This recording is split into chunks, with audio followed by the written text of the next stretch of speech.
Do you want That, to? sorry.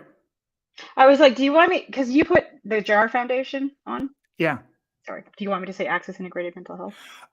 absolutely. You can put anything on there, and for sure, you totally pimp what you're doing. All right. Let's see. Why have I quit my job? Why have I, bought a van? And why am I going to drive around the country? Well, I'm passionate about the idea that you need to be heard. And I want to stitch these stories together across the states. We're going to find the commonalities. And it's going to be really an amazing experience. And I look forward to you joining me on the jar.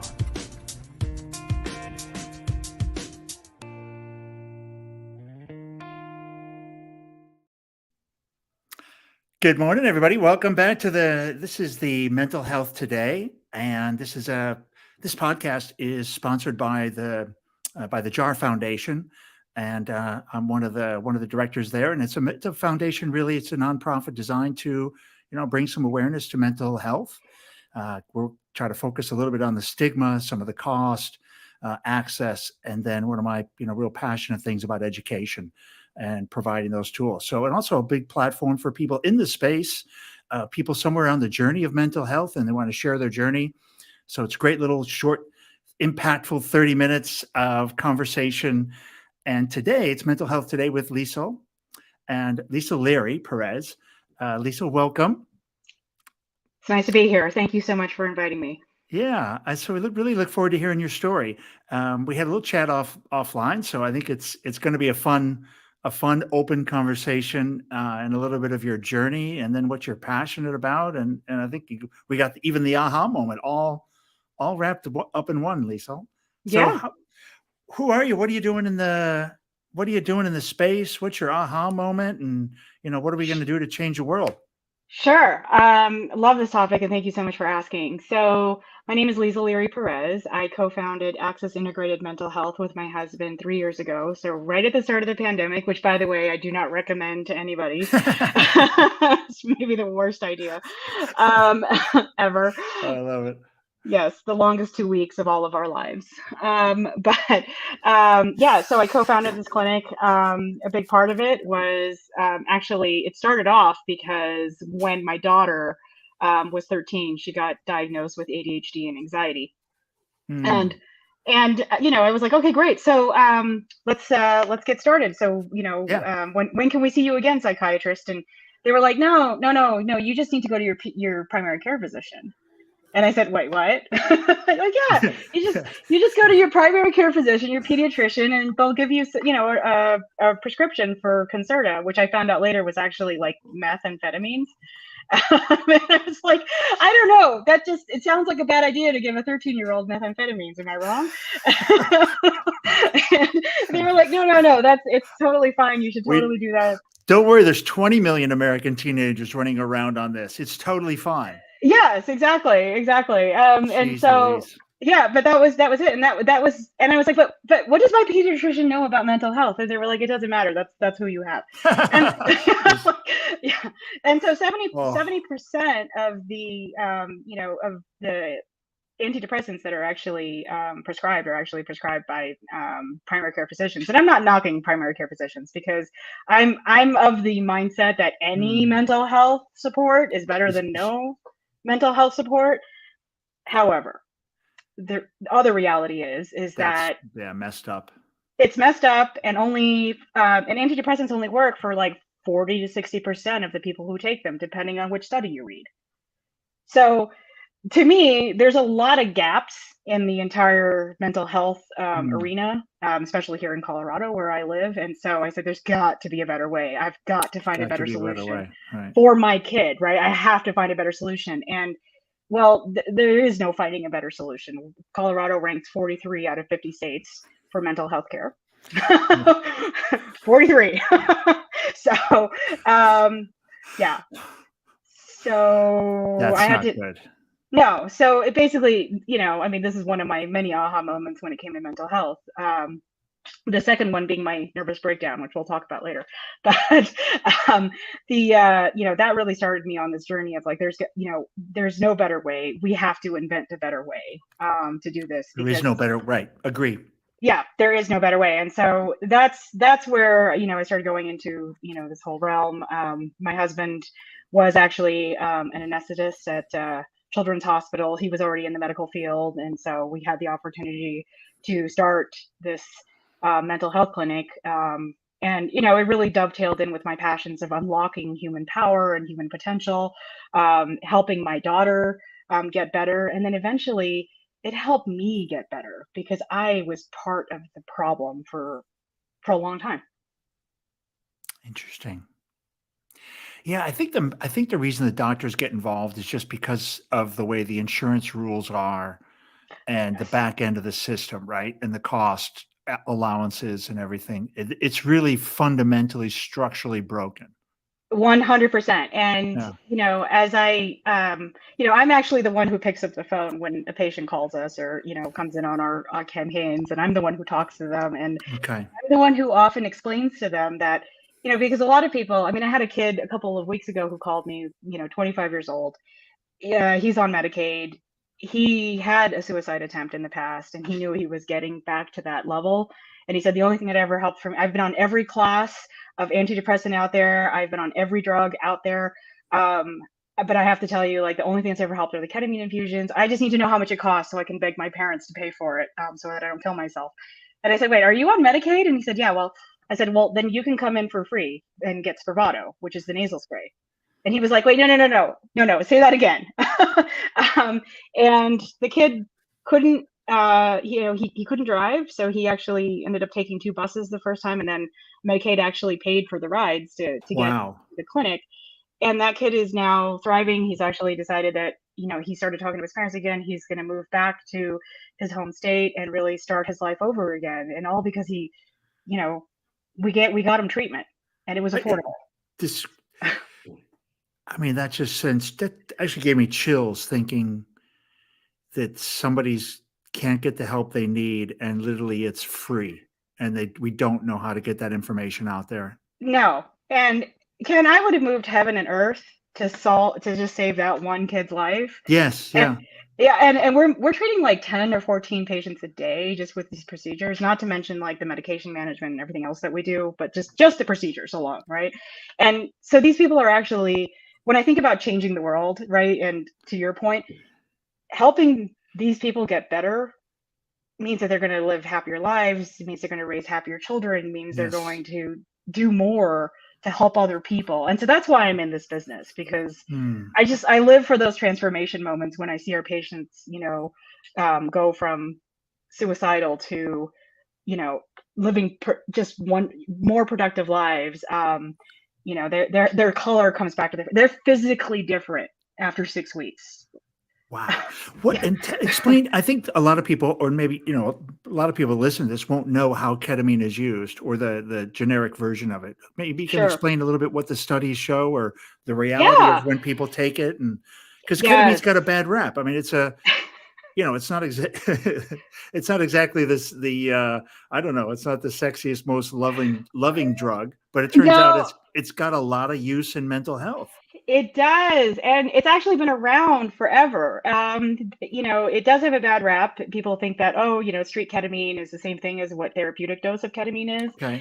I'm going to be clear. Therapeutic dose of ketamine is like, micrograms, milligrams. The street dose is like grams. That's totally going to mess you up. Okay. I love that. That's going to mess you up. Yeah, that's not what we're doing here. There's 2 forms of ketamine that's used off-label for mental health, and the first kind is actually the ketamine infusion therapy, and that's where they'll actually put ketamine in an IV bag, and you'll kick back for 2 to 3 hours, while you're getting your infusion. The second kind is actually far more accessible. It is created by Janssen, which is a Johnson & Johnson company. It is a nasal spray. And same thing, you take the nasal spray, you kick back in one of my 0 gravity chairs for 2 hours with a fuzzy blanket and some noise canceling headsets and great music. And you may or may not have a dissociative experience, but it's been very, very productive. The reason that it works, the reason that this works is actually fascinating. So the old model of depression was based on serotonin, right? Like, oh, your neurotransmitters, there's not enough of them. We're just going to flood your brain with serotonin. You'll be fine, and your brain will start communicating again. Okay. Ketamine works actually on a completely different system. Unlike antidepressants, which only work when they're in your system, ketamine works after it leaves your system. And basically what happens is let's just say that you smell smoke, right? The emotional side of your brain and those synapses are going to be like, oh my God, there's smoke, panic, panic, panic, panic. Yeah. We got to save ourselves, right? The logical side normally in a normal brain will say, that is a barbecue. We are fine. Calm yourself down and it'll be fine. You will not have a cortisol response that will get elevated. You will just be fine. You won't be in panic mode. In a depressed brain, those connections are not actually communicating. And so what they've seen ketamine do is after a brain is exposed to ketamine is they've actually started seeing synapses regrow. Oh, really? They start to connect. So yes, there's synaptogenesis that happens. And also there's a lot of synapses that might have actually been silenced because of trauma, because of, too much cortisol, like too much stress, because you work too much. That was me, by the way. It could be because you have the wrong diet, and you're not, eating the wrong things, and so you damage your synapses, and so that over time, those synapses stop communicating, and you become more and more depressed, right? And yeah, so with ketamine, we're seeing people like within hours of actually getting the ketamine treatment, the antidepressant effects are already evident, and then after a month, they're doing much, much better. And then after that, if you're on Spravato, you come in once a month for the treatment, and then we can taper off to like once every 2 weeks, once every 3 weeks. You can do once a month, but like once every 3 weeks seems to be the better cadence. Yeah, 1 month might be too far. Yeah. So it sounds like it's similar to me to some of the psilocybin treatments. Or psilocybin, how is it different, or how is it the same? Yeah. I guess maybe it's a better way, or is it at all? Yeah, I'm surprised actually at how much I don't like psilocybin, because I have no moral, panics about anybody doing drugs. I'm like, okay, live your best life, whatever, but please don't get addicted. The problem I have with psilocybins is not, I think at some point psilocybins are going to be great. The issue is that they haven't done enough research on it. The other thing that's problematic with psilocybins is that it lasts like 8 hours. So if you're having a bad trip, you're going to be having a bad trip for 8 hours, and it's like nobody wants that, right? Amen. Yeah, the half-life of ketamine is much, much shorter than that. Usually it's like 45 minutes. It's easy to get people out of it. Yeah, so it's a little bit. It's the safety profile. It's been FDA approved for 20 years. But the reason that for anesthetic as an anesthetic, the reason it'll never get a secondary indication for depression is that it costs like hundreds of millions of dollars to get a secondary indication for a drug that's already FDA approved. Also, because it's been around for 20 years, it's a generic. It's lost its I forget what you call it. Commit with the money. You're not making money. Yeah, you're not going to make money off of it. So why would anybody invest hundreds of millions of dollars to try to get a secondary indication for a generic drug? Like no one's going to do that. Maybe because it's really good for people's mental health, and that will save more money in the long run. So Janssen did something really and hats off to Janssen for figuring this out, right? I'm not going to knock this hustle, because they decided that they can't get the drug, approved for secondary indication. So they got the packaging patented. So the nasal spray is what they actually got approved for FDA through the FDA process. Well, and so when you were sitting in the chair, 1 week approving stuff, and the next week designing it, you can just come up with anything and it'll work. Right. Yeah. So that's why there's such a great but Janssen, I again, hats off to the people who invented Spravato. Yeah, that's a hustle. I've got respect for that. Yeah, I do too. And honestly, if I didn't see so many people recovering from it and seeing people really live better, happier lives, I'd be a little bit more concerned. But psilocybins don't have that level of research. Also, okay, have you ever had a shishito pepper? Yes. You know what it is? Okay. You know how 1 in 10 are spicy? Yeah, it's a weird thing. Right. Okay. And mushrooms are like that. Tell me which one the spicy one is. You just don't know. I'll tell you in 2 hours. Right. That's why I'm like, yeah, you can do psilocybins. It's probably not going to be as effective or safe or just easy to control as ketamine. And so I'm kind of more of a fan of ketamine than Can I take, like, what about like somebody like me? Can I rock up and take a session just for my own mental health, or is it something that you should really be trying to work on So we're an integrative mental health clinic, and so that means that we're looking at more than just the meds you're taking.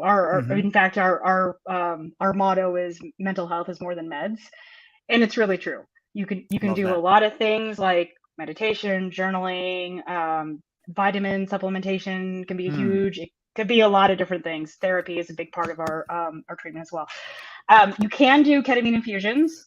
Actually without having tried any other antidepressants. But for everyone out there who's tried every other antidepressant in the world and it hasn't worked, most insurance companies will cover Spravato if you've failed 2 other antidepressants. Unless, very good yes, information.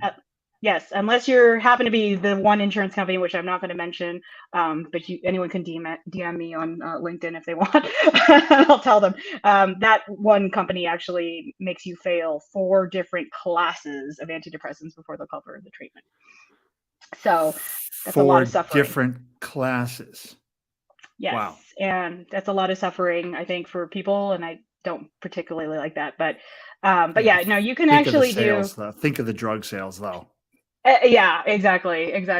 But no, I don't think people should wait to get help. Honestly, if you're suffering from burnout, if you're suffering from, depression, you don't want to go through failing all of these antidepressants. I suggest that, you go to a clinic and ask them for, because you can get an infusion without having to have that entire history, especially if you're paying out of pocket. Yeah. And it was helpful for me personally. Yeah, no, I mean, I've done psilocybin, and I think, I think reflecting back and reading what people wrote about their experiences and the impact on them, and the mindfulness and, the net of it, definitely a great experience. And I do feel like the connections you make and seeing yourself spiritually and where you sit in the universe and all that cool stuff that happens on a magical mushroom journey.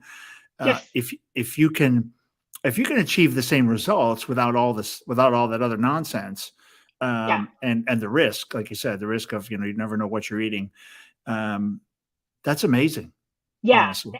And that's what we're doing. We're also doing ketamine assisted psychotherapy. So we'll actually add a therapy component to the second hour of your infusion or your Spravato treatment. Ooh. So you can actually work with a therapist to integrate what you're experiencing, and while your baby neurons are regrowing.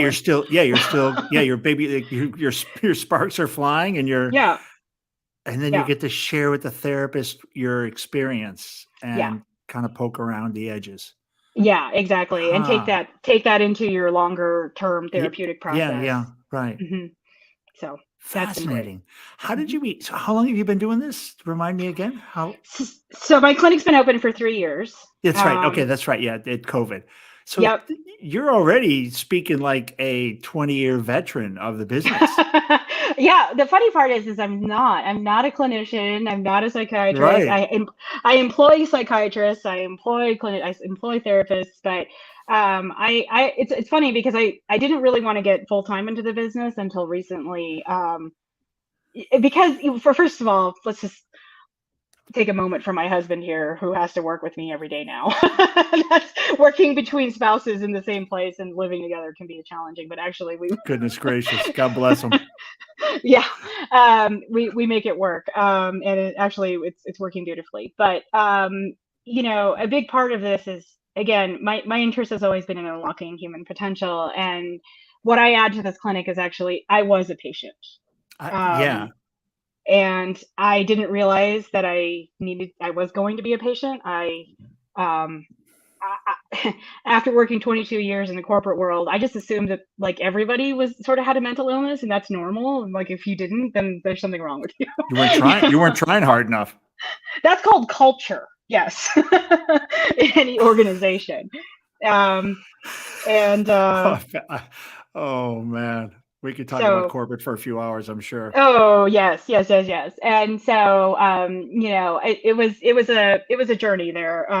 But I, you know, having been a patient, having had, the depression, which I didn't know I was depressed at the time. This is the funny part about depression. You just feel like everybody else is driving on the wrong side of the road and you can't understand why.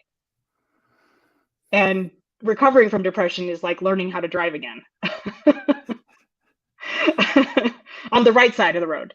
So what happened for you? What was the, is there like a business trip and you just lost your shit in the No, airport or just at home no, one day? And no. I think it's a lot of people have this experience actually. I mean, for me, what happened was, my boss, who was actually one of my best friends, she died, sort of unexpectedly, at the, ripe old age of 42. And, goodness. um, yeah, and none of us were ready for it. I wasn't ready for it, and it completely rocked my world. And I just, and we worked together, so I had to switch companies. I'd been at the company for I, 9 years, and then yeah. so I was like, fine, I'm gonna go take a recovery job because this sucks, and I need to get my brain together.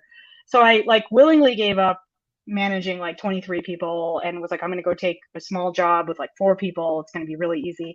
I walked in on the first day of that job, and I had 67 people in my organization. I had never agreed to this. I had, if I had known, I would have asked for way more money than I actually negotiated, and it was sort of. But this is what happens in corporate America. It's like, well, You we're just must have gonna. interviewed really well. Yeah, I guess I did, but and so so okay, fine, 67 people, whatever. Yeah. Whatever. I'm just gonna do it Four because that's. 67, same. Sure, whatever. It's gonna be fine. I'm gonna manage it. I'm good at what I do. I'll manage it. And then COVID happened. So I started in January 2020. COVID happened in like February, March. Yeah, March, yeah, February. Um, Yeah. okay, and I was working for a publicly traded company, and I was responsible for all internal and external communications during COVID, for 50,000 employees. So, around the world. So it No was day and pressure. night, no Yeah. pressure, day and night, She's working easy. 6 a.m. call every morning, 9 p.m. call every night, 7 days a week. That just went on for months. Then, like, when COVID, we kind of got COVID under control. Then, like, um, George Floyd happened, responsible for all the communications on that. I mean, it was just a lot. Let's just put it that way. And so by the end of that year, and then I had 4 kids at home because of pandemic, all going to different schools. Then we started this clinic. We sank all of our money into starting this clinic, which was my dream. My dream was to have a BIPOC clinic, to help people of all, races and colors. But, doing all of that in the same year was just maybe not the best idea. Just gonna go with that.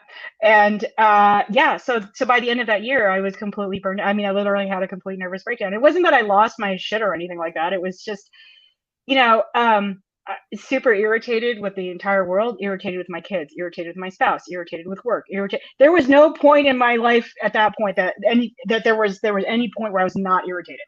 It was just, and to me, that didn't seem like I was depressed. To me, that was just like, no, you're all screwing up. I'm the only one who's keeping it together, and you're the ones who are messing up. Yeah, Uh, true story. oh God. Yes. How does it, looking back, you're out of corporate now. Hmm. Yeah. Boy, that was a look. I mean, boy, that had like that's a great feeling. I also am out of corporate and it's an Yeah, amazing feeling. it is. It You have is. the look about you. You have the smile now of someone who's not bound like a slave in the corporate world.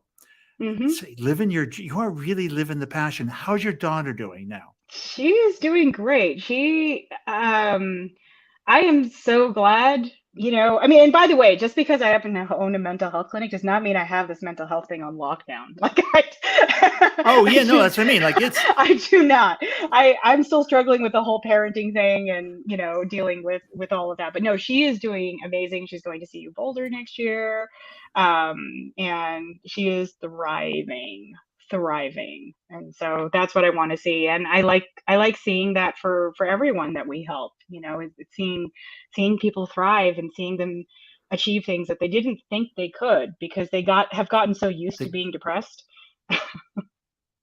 Yeah, and that's got to be kind of weird. Now you've got your story of not knowing it was you, and so it must be interesting when you see patients who are maybe getting referred or not really sure it's them. Do you still see that? Do you see you and other people? I do. And that's one of the reasons I do what I do, and and the thing is, I've recovered. And as I've seen people recover, I say, you are now a lighthouse for so many people. So it's a responsibility now, right? Like you have a job now. Yeah, you have to help others. And I mean, Yes. people cry in my treatment rooms and they come out of it. They're like, that was a major breakthrough. And I said, and they need a hug, right? And, we live in a society because I don't really know why it's this way, but for whatever reason, like doctors can't hug patients. Or they can't provide that, storytelling. They can't care about them outside of their treatment room, right? Which I think is actually kind of wrong, because you're telling me that somebody has to bare their soul and all of their secrets and all of their stuff and they can only recover in a treatment room. It's not what they're doing in the treatment room that matters. It's what they're doing outside of the treatment room that matters. It's so well said. Yeah. So, I mean, I'm giving people hugs at the end of their treatment when they've had a major breakthrough. And they're just like, they thank us for founding this clinic. And I said, I don't want you to thank me. I want you to someday do this for someone else. Bring somebody in. Yeah. Save somebody. Yeah. Yeah. And that just makes it so profound for them because everyone knows they're going to do that someday. They don't know when, but that makes the journey that much more powerful for them. Man. Yeah, it's tough knowing, we'll lose people along the way, right? And it's so close. There are things, it just kind of crushes me too. I'm just thinking about one guest that ended up living in Colorado, and he's passed away. Oh my gosh. It's one of my first guests. No, it's tough news to get. And there are so many people out there like Steve, just living in pain, see it on his face, hear it in his voice.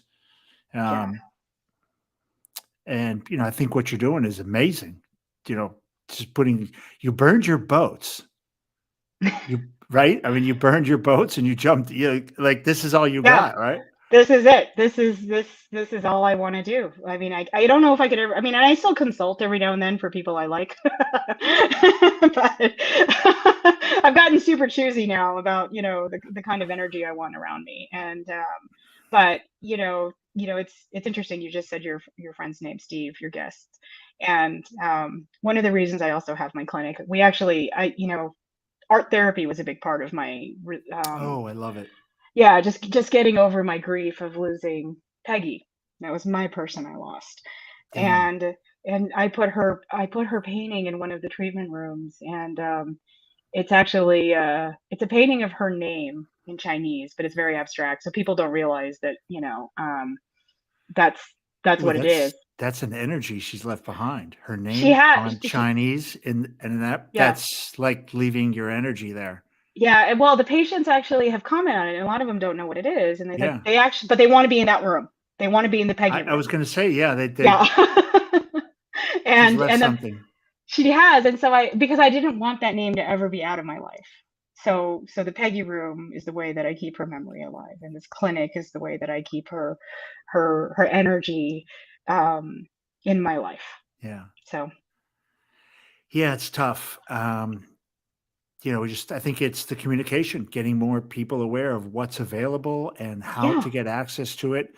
And boy, that story about the boy, I mean, imagine how many thousands of kids there are right now. Yes. Wishing they could get what they need and probably filling that hole with some other way.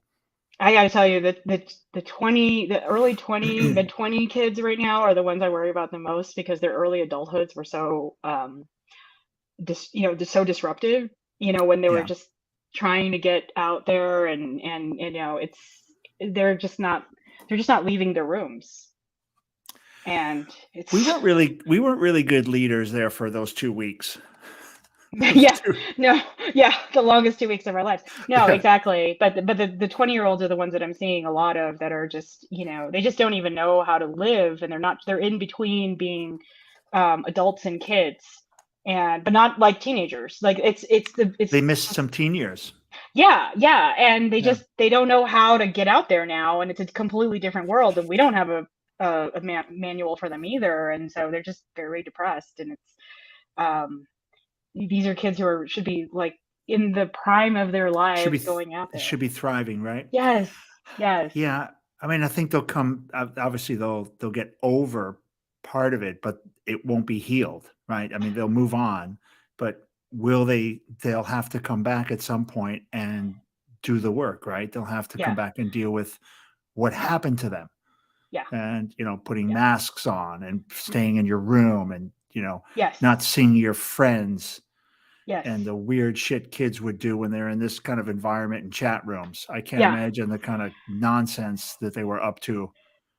Yeah. Um, It's a lot. I really, I mean, everybody suffered, it's just, we're just trying to help whoever, however many people we can get the mental health care they need affordably, and not have to go into debt just to exist, to exist. Yeah. It's already 30 minutes. I can't, wow. Fantastic stuff you're doing, Liesl. I Thank mean, you. really, I just, wow. I love meeting somebody else that's just burned their boats and put everything into this, and you found your kind of your purpose. Yeah. Well, You're living likewise. your purpose. Likewise, it's I'm happy to meet you, and I'm happy to be on the show. And again, I'm happy to help anybody who maybe suffering the same thing, or may need help for themselves or their loved ones. We're here for that. Well, I'm coming to Colorado. Maybe we'll sit down. Come visit.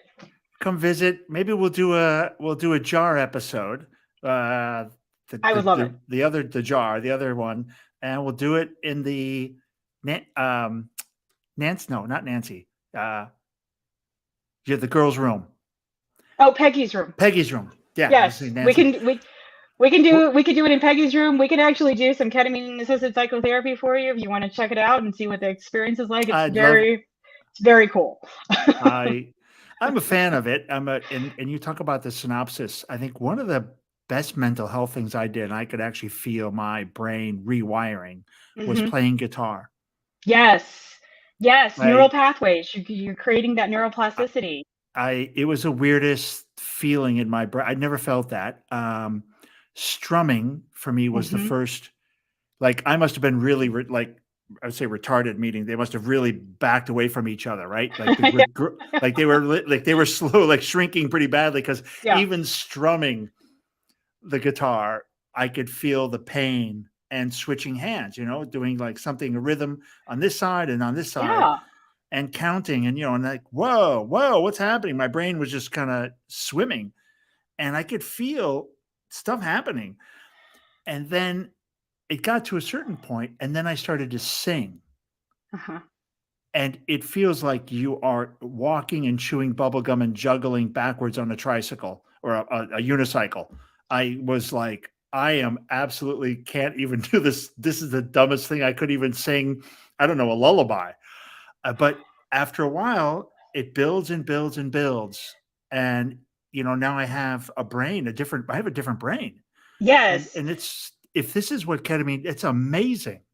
Well, let me leave you with this thought, okay? Yeah, that's some good closing thought. How about some closing thoughts? The closing thought I have is that just think about how many synapses you created because you started practicing a new skill. Yes. Right? Now imagine if, instead of thinking negative thoughts every day about how everybody else is driving on the wrong side of the road, you started thinking about something more positive, about how beautiful everyone's car is. Yeah. Imagine how much bigger those synapses would be, and the communication pathways would be for that. And it's kind of an interesting thought. The energy becomes very powerful and I would have a feeling that, positive energy vibes move differently than negative energy. And if you flip that switch, that's powerful thought. Yeah. That's what you can do if you get the Yeah. right help. It's all about, this is that finding the things we're trying, that at least I've zeroed, excuse me, I've zeroed in early on for the foundation is access, cost, stigma, Yes. and the education. I'm not a clinician, I'm not in the space, but those are things that I think, I can help with in other ways. My other life experience can be brought to bear and solve, help fix it. I can't solve anything, but I can help at least improve stuff. You can at least get other people started. We can't do it by ourselves, Ken, but we can get Yes. other people helping us, and because they have experienced the same things and have recovered from it, then we can get everybody else. We can get a movement started on that. I really believe that. I love it. I'm a fan of like big stuff. I'm not a small thinker. I like to think big and fail large. Yes, fail faster and succeed faster, right? That's what we should be doing. We used to have a motto in the insurance industry when we would recruit people, which was fail the failure fast. And and if they're going to fail, is to get them out quickly. And it was such a wrong thing for so long. And I eventually did kind of come around to the right way of thinking. But it is the way to do it is try something big and fail. Yes. It's okay to do it quickly, learn the quick lesson, go back at it, try again. And eventually you're going to find the right path. You're kind of building a synopsis, right? You build something, you go certain, and you get too much resistance. You back up, you smash into another lane. That maybe work, and you keep smashing until you find a weak spot and you break through.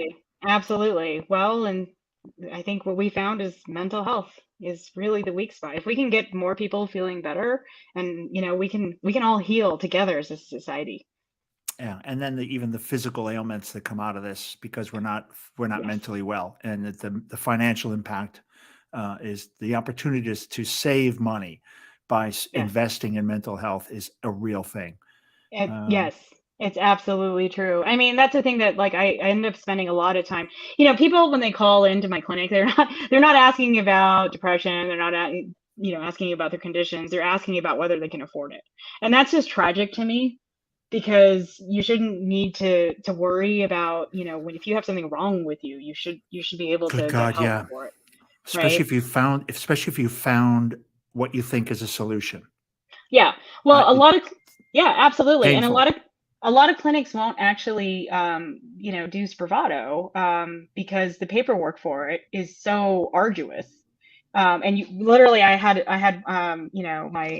my office manager yesterday, she was on the phone for 3 hours for one patient because they denied the prior authorization that they had already authorized because they couldn't find it. It was just like something simple as that. But a lot of people won't deal with all of the paperwork that they have to go through in order to get people covered for a life-changing treatment like Spravato. So again, fantastic work, Liesl. Thanks so much for being a guest. Just awesome stuff. How can people find you? How can they find what you're doing? How can they help? Yeah, they can just go to our website. I actually have a lot of patient resources, and it's axismh.com, axismh.com. Hold on, let me get that. Give it to me one more time. How to spell? axismh.com. Okay. And the blog actually has a lot of great resources for people who are interested in ketamine therapy. There's a lot of great ways to prepare for it. I actually have playlists on Spotify for ketamine music. A lot of our patients download it when they're cool. Yeah, when they're not in the treatment rooms, they actually like to listen to it to if they're having a bad day. Yeah, and make the connection, right? But they'll remember. Yeah, exactly. I have a lot of patients who tell me, because we actually have high chew candies in the treatment rooms, because sometimes the Spravato can be a little bit bitter.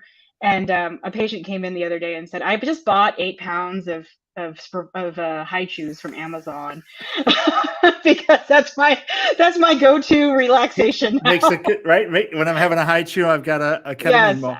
I'm relaxed. I there's a lot to be said for that stuff. Connection, smells, and tastes are powerful memory. Powerful memory triggers. Yes. Yes, we have diffusers the same patient also had bought lavender diffusers and salt lamps for his bedroom, because we have lavender diffusers to kind of, again, scent. Lavender is very relaxing and calming, easy to access. I have other ones that I like, but like that one is easy to get for everybody. Lavender's great. Yeah. And salt lamps, because that's what's in the treatment rooms, and that's what they, now when they're having a bad days, that's how they, again, it's what they do outside of the treatment room that matters, not just what they're doing. Well, that's a beautiful. Yeah. So thanks again so much. Thanks everybody thanks for everybody for listening. We don't have not too many eyeballs on us, but we do get, we'll get some listeners on the actual iTunes podcast and stuff we'll produce in maybe a couple weeks. Fantastic. We'll get that live. You can share that. And this one will be on LinkedIn and somewhere buried in Facebook a little bit, and also on YouTube. Thank you. There. Yeah. This was a pleasure. Yeah. Thanks so much. Hang on for a minute. We'll run our little exit commercial, and then I'll see you on the other side. Okay.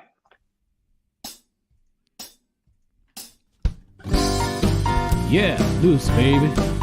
We're about to go and make this vessel with these great professionals at Public Glass. We're not part of the community, but we're from the outer family of glassblowing. Yeah, we're going to go make a magical giant jar with optic lenses so that if you turn it, it changes all the time. So if you change the way you look at things, the things you look at change.